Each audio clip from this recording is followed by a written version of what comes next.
The IoT, or Internet of Things, broadly defined, is the collection of physical objects with IP addresses connected to the Internet. From consumer devices like security cameras, DVRs, and smart thermostats to industrial control systems and autonomous cars, the IoT offers potential for opportunity and vulnerability. In the first half of this CyberWire Special Edition, we speak with IoT experts for their take on the current state of the Internet of Things for consumers, enterprise, industrial control, and even self-driving cars. Later in the program, we examine third-party risk with some sobering statistics from a recent IoT industry survey. Stay with us.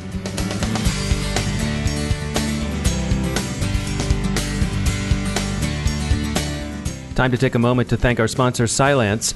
Are you looking for something beyond legacy security approaches? Of course you are. So you're probably interested in something that protects you at machine speed and that recognizes malware for what it is, no matter how the bad guys have tweaked the binaries or cloaked their malice in the appearance of innocence.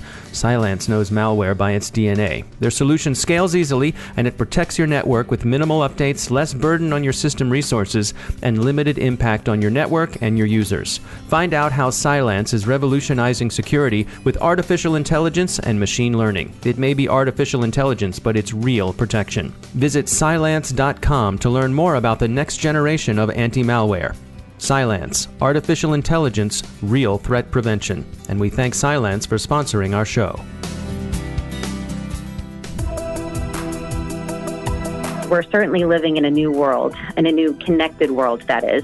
Katie Curtin is Director of IoT Cybersecurity Product Management for AT&T. With self-driving cars quickly emerging, or smart manufacturing environments really ran by robots, or even smart city environments where all the data and diagnostics is collected through connected energy grids or streetlights or water supply networks. We're really living in a new type of world where connectivity is paramount. It's driving new types of devices now being connected to the internet and creating a lot of value for the consumers of those devices. However, when we talk about security and these newly connected devices now back on the grid, becoming really critical components of how the business and the public systems are now using these devices have now become almost like infrastructure. So the need to secure these devices and secure these environments, folks cannot afford a compromised scenario.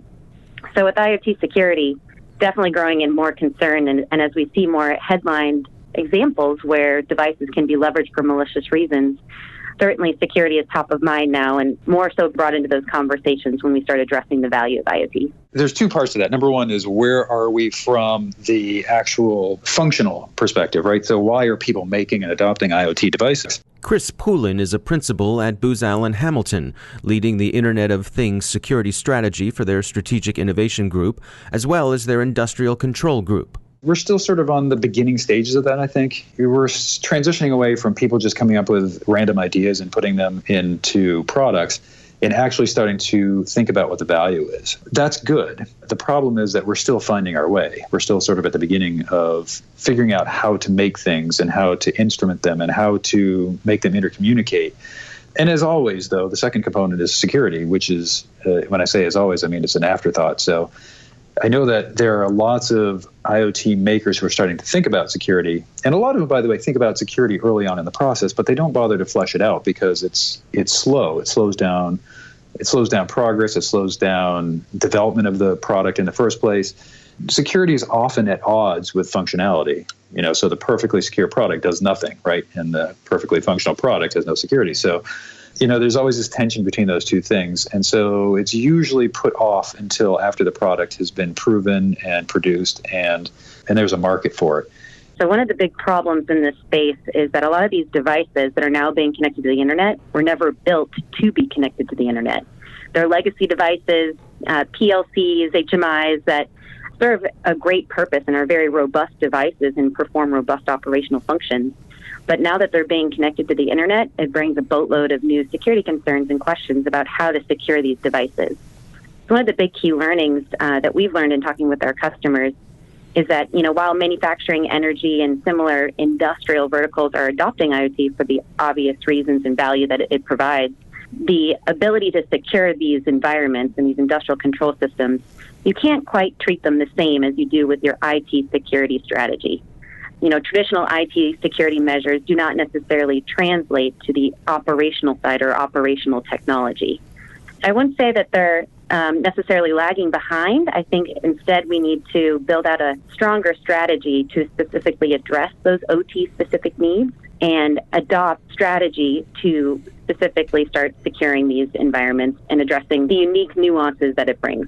On the consumer side of the IoT, we hear of devices like security cameras or DVRs being herded into botnets and being used for things like distributed denial of service attacks while still maintaining their original functionality. There's little incentive for either the consumer or the manufacturer to update the installed device. I think the Mirai botnet and WannaCry, is the most recent example, have proven that the insecurities at the consumer level can actually affect enterprises. And in fact, with Mirai, it can affect the internet infrastructure, by going after some infrastructure provider. What that means is that you don't have any incentive on the consumer side. So you have to put regulation in place. And the regulation is going to be difficult to impose on the consumers themselves.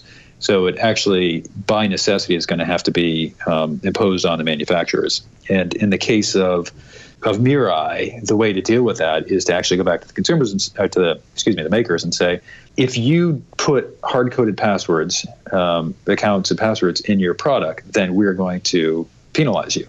And you have to conform to certain best practices, such as, in order for this device to be installed and usable at a consumer's site, they have to set a password and it has to conform to certain strength requirements, and it has to be updatable. Now that we are seeing more top headlines around various different cyber attacks, I do think that the general consumer space is getting a bit more aware. Granted, we still have a lot more work to do in that space, and I think we also need to kind of dumb down the language around cybersecurity so it's not deemed to be such a more complex topic and make it more consumer-friendly. But really, it's consumer behavior will drive the types of devices or the types of products that OEMs should be building.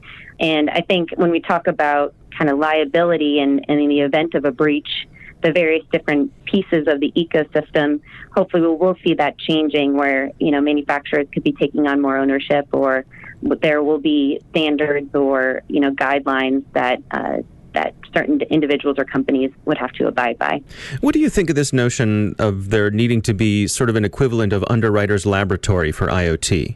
Definitely, I think, top of mind, and I've been hearing it in our circles quite frequently recently. I'd say it's a best practice when we're talking about IoT or really broader to your cybersecurity posture to have a third party, an unbiased third party, an outsider, to come and evaluate your environment and essentially provide a risk assessment or recommendation on how best to increase or improve your security.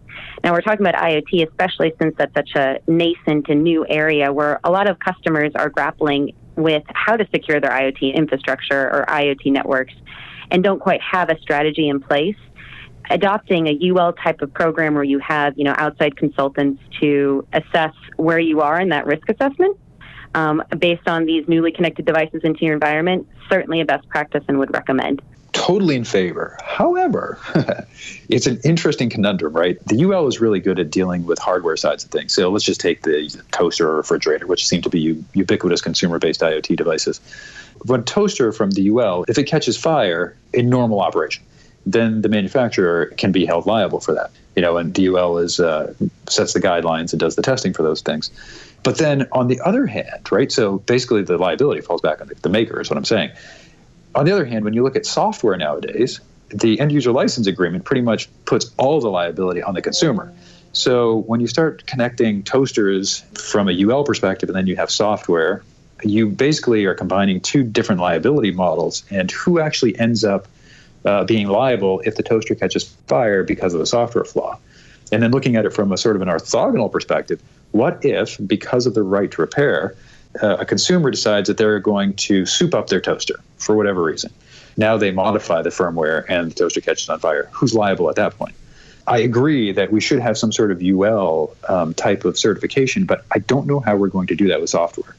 I think there are ways to do it, but I also know that having worked in the software industry for over 30 years, that we still don't write secure code. And there's no definitive way to say that something has a quantitative measure of security. So we've got to figure out how we're going to quantify what we consider to be code level security, figure out the liability calculus, and once we do those things, if we can do those things, then we'll have a UL type of certification for products. Another emerging and rapidly evolving IoT sector is the automotive industry, with semi-autonomous cars on the roads today and projects well underway for fully autonomous vehicles. And many new cars these days are equipped with integrated mobile internet connections. Car manufacturers are quite concerned. I would say that there's pretty broad level of maturity, or at least commitment to solving the cybersecurity problem. In other words, they're all committed to doing it. They understand. And interestingly, I don't know how much of the history you know, but back in 2010, the University of California, San Diego, and University of Washington put out a paper that basically profiled how you could hack into a car. And then they produced a second paper in 2011 showing how the external threat surface allowed you to hack into it from outside the car. And then those same researchers, 3 or 4 years later, sort of mimicked that same research by doing it, sitting in the backseat of the car with a cable snaking across into the dashboard. And then, a year and a half later, they managed to hack the Jeep remotely across the airwaves. And so some automotive manufacturers are actually taking it absolutely seriously, and they've re-architected their organization to provide security at all levels, and that's great. Some of them actually are concerned about it, but they're not spending a lot of money, and they have not yet realized that they need to have governance and guidance across the entire organization instead of just within the car design and then separately in the back-end systems which accept the data and mediate the communications to and from the car. So I see a broad level, but they're all interested in it. But the one thing I will say that's kind of interesting about that is right now we haven't seen a sweeping motive for a threat actor to actually attack the cars. And I personally believe that in most of the cases, aside from some extremists, which comprise probably a fairly small segment of risk, the motive is going to be largely financial and potentially nation state. So the two use cases that I think are most likely are ransomware in a vehicle, so stopping your car from starting, and demanding Bitcoin over your entertainment system, the screen in the car, before you can start your car. And then the second one is a nation state potential motivation would be not to do anything harmful to the passenger. I don't think that general cyber criminals are motivated to harm somebody. That's a ethical line that I don't think is going to be crossed anytime soon, at least not purposefully. But nation states would want to break in and then listen to state secrets on government vehicles, for example, over the hands-free microphone. Those are the two of the more likely motives that I can see in the near future. Looking toward the horizon, both Chris Poulin and Katie Curtin are cautiously optimistic about the IoT. It's still relatively new and rapidly evolving. Cyber is one of those things that when you make it just an economic incentive, then you're not doing the industry a service. And so I think to a certain extent, we need to do two things. Number one, as researchers and people who are on the leading edges, go start working with these products. So go buy a connected car. Don't just be the fearful security person. Go get those things and start understanding how they work. And, if you've got a technical background, start whacking with them. See if you can plug into the OBD2 port and leverage some other people's work and see what kind of things seem to be insecure in your vehicle. So, in other words, eat your own food in a way. And then that will help to inform you as a security person. And then you can also share that with the research community and in the consumer product and in the enterprise product community. But number two is also start doing something that is more of a crowdsourced way to help people. So one of the things that's sort of interesting to me is, we talked about the consumer products and how Mirai Botnet took advantage of the fact that consumers don't know how to protect their products. So one of the ways we might be able to do it to help out with consumers is go find these products that are insecure. So if people have web cameras that are insecure, they have default passwords on them. And then work with law enforcement, because technically we don't have the ability to, go and even if I know what the password is for somebody's webcam and I know that it's insecure, it's beyond my legal rights to actually log in and change their password and send them an email saying, hey, I just helped you. That's not kosher. Don't do that. So work with law enforcement to find out a way to say, look, we found that there's this systemic problem with a webcam, or we found a problem with a energy and utility, there's been some generator that's exposed online. So work and actually go out and find these things that are insecure, find the right people, and notify them. It's sort of what researchers are doing now, except that they're breaking into they're reverse engineering firmware in vehicles and things like that. I'm not saying go do that, because not everybody has that skill set, but there are a lot of us out there that can actually determine when something is exposed, when it shouldn't be. And so take the time to actually find out how to notify someone in authority who has the authority to help to make that thing more secure. And that's just one example, by the way. Find out what your own project is, and then try to help other people without demanding payment for it.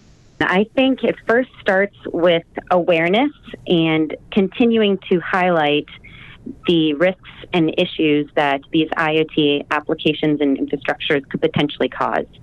We hear it more often than not that security is that afterthought, and oftentimes adopted or considered only when another company within the same vertical or their competitor within the same vertical got hacked. Then they start thinking about it. We really need to stop that type of thinking and ensure that security is built within the design phase, and folks are more aware as they're adopting IoT practices to ask those security questions. Ensure that you're purchasing the right type of application or device from a trusted or well-known device manufacturer, so that you're asking those questions right at the forefront. But outside of that, I think the technology needs to emerge.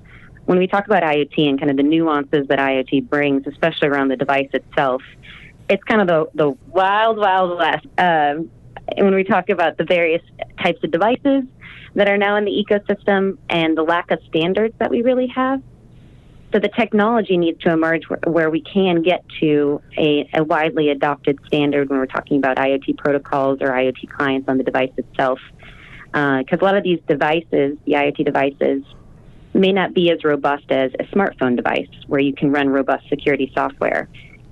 Being able to apply the right technology and the right security controls to those types of devices, whether it be through known standard protocols or bringing those protections into the network, we really need to bring that technology so it is more readily accessible for these wide, vast number of devices and device types that are now within the IoT ecosystem. That's Katie Curtin from AT&T and Chris Poulin from Booz Allen Hamilton.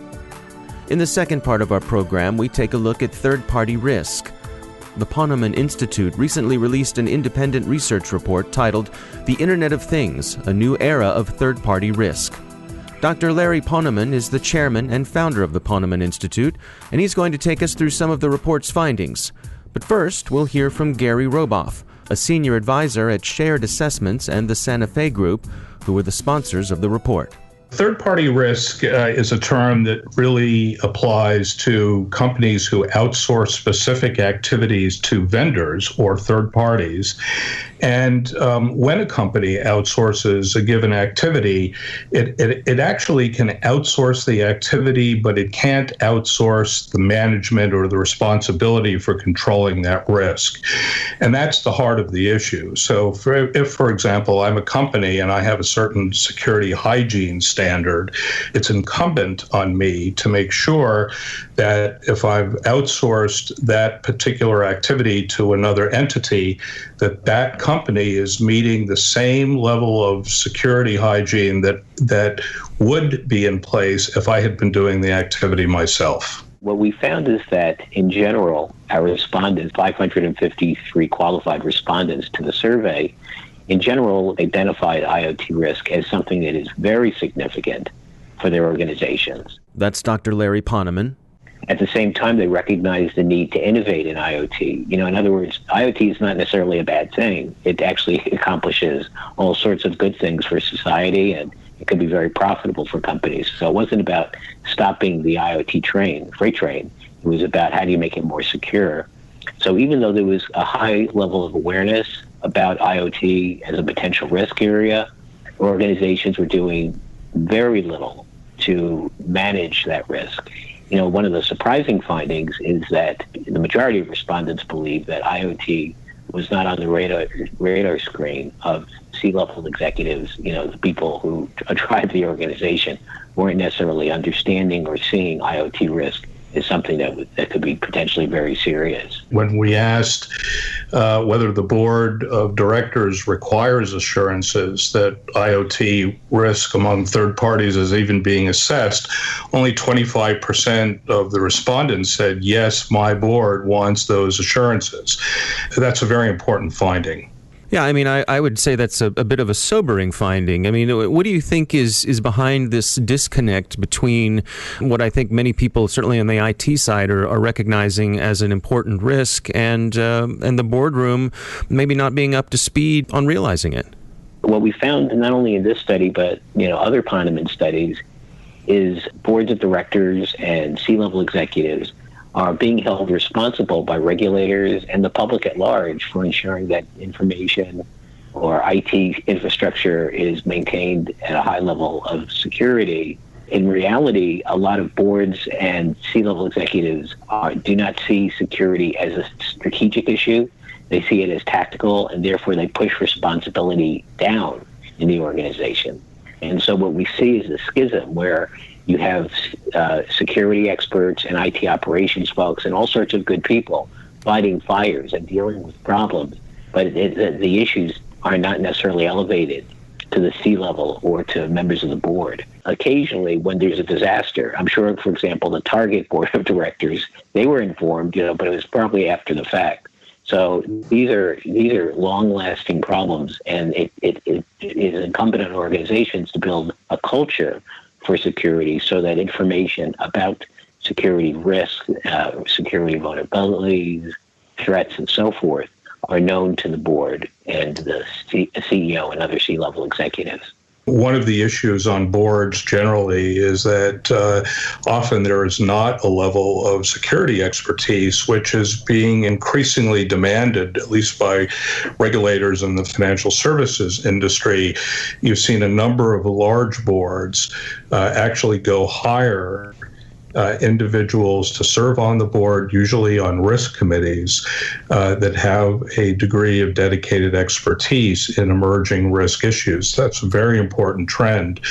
A lot of that is a function of what the tone at the top is like at the board level, how good a job the board has done in structuring a risk management regime that enables two-way communication. So not only does the board want to be setting the tone for the types of expectations that it has about compliance and ethical behavior and really conveying the risk appetite that any board will develop over time. That certainly needs to be diffused throughout the organization. On the other hand, all levels of the organization have to have a clear communications channel up to the board, and the board has to listen. There has to be a structure in place to enable that conversation to take place.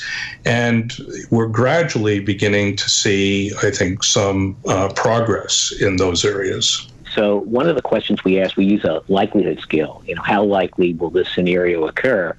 And we asked our respondent to kind of think 2 years ahead, what is the likelihood? And we got this one result that was just amazing.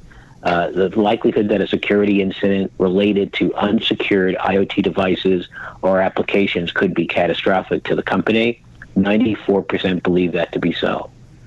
Here's another striking result. The loss or theft of data caused by unsecured IoT devices or applications, 78% believe that was likely over the next 2 years. And finally, a cyber attack caused by unsecured IoT devices or applications. In other words, we left a hole in our chain.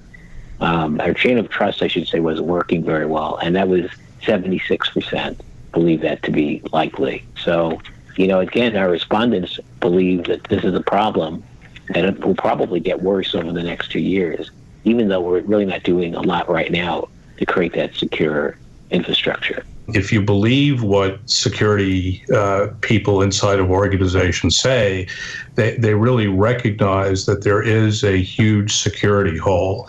You can also say that's a very positive outcome. I think what you have to then look at are other things that have come out of the survey. Things like, is managing third-party IoT risk a priority in your organization? Only 30% said yes, right?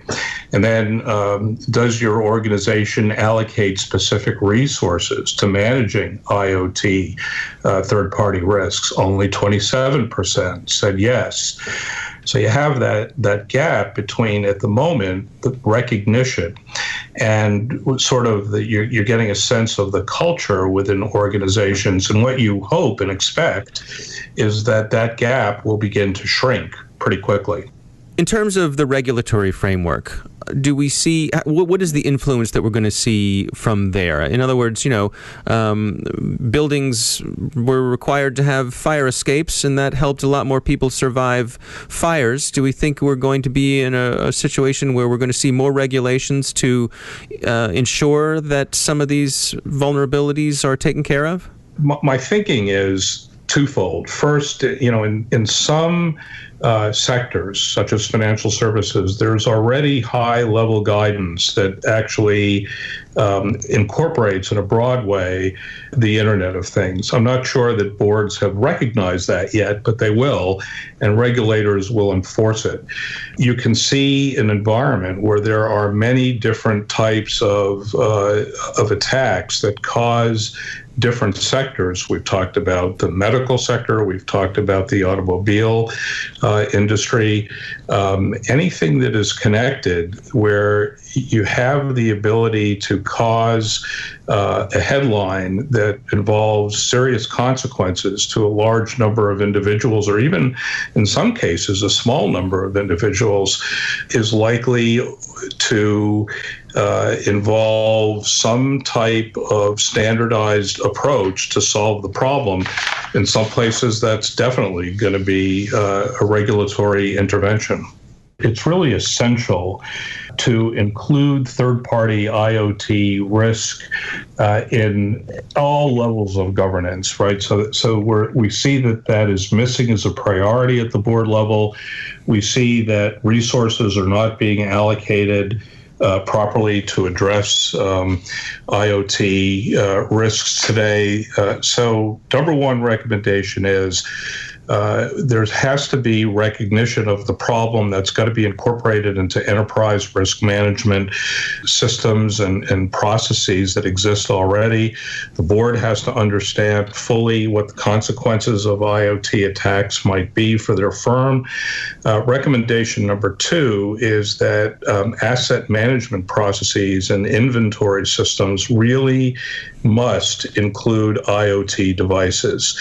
And more than just a simple inventory, it's essential that firms understand the security characteristics of every IoT device that's both within their four walls and ideally within the four walls of their vendors, if those vendors support critical activities that can cause serious consequences for the firm that has done the outsourcing.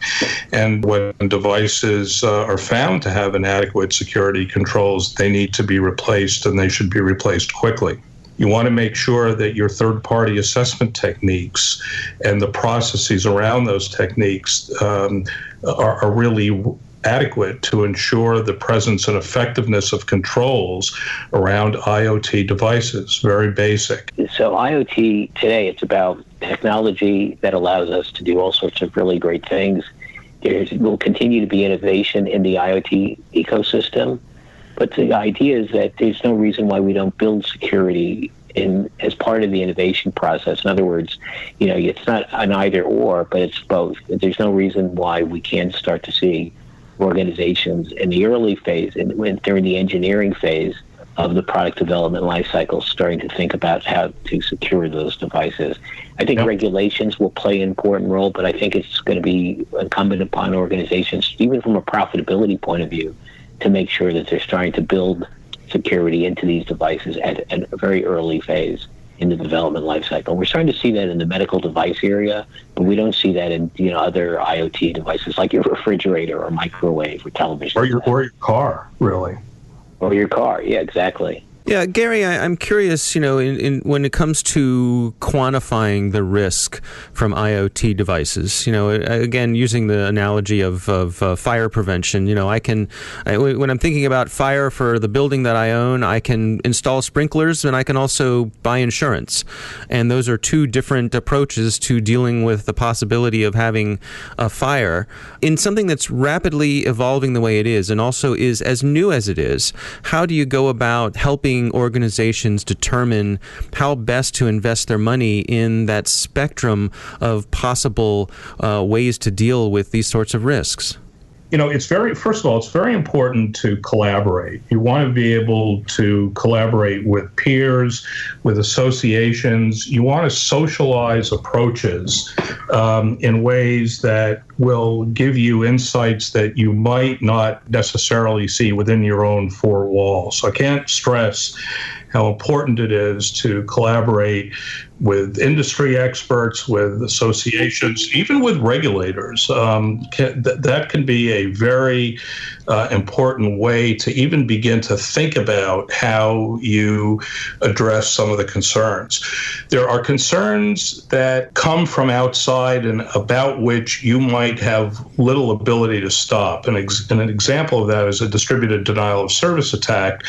You're going to have no effective say about whether an attempt of a denial of service attack happens on your company, but you will have something to say about how effective it can be. We've already seen distributed denial of service attacks that come from IoT devices.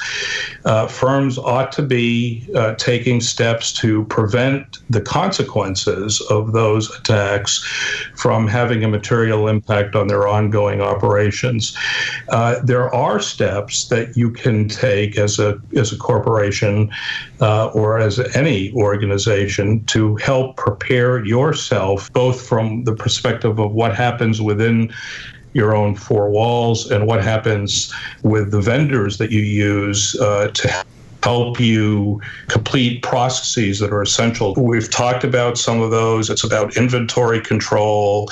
It's about making sure that you have effective controls over all of your IoT devices.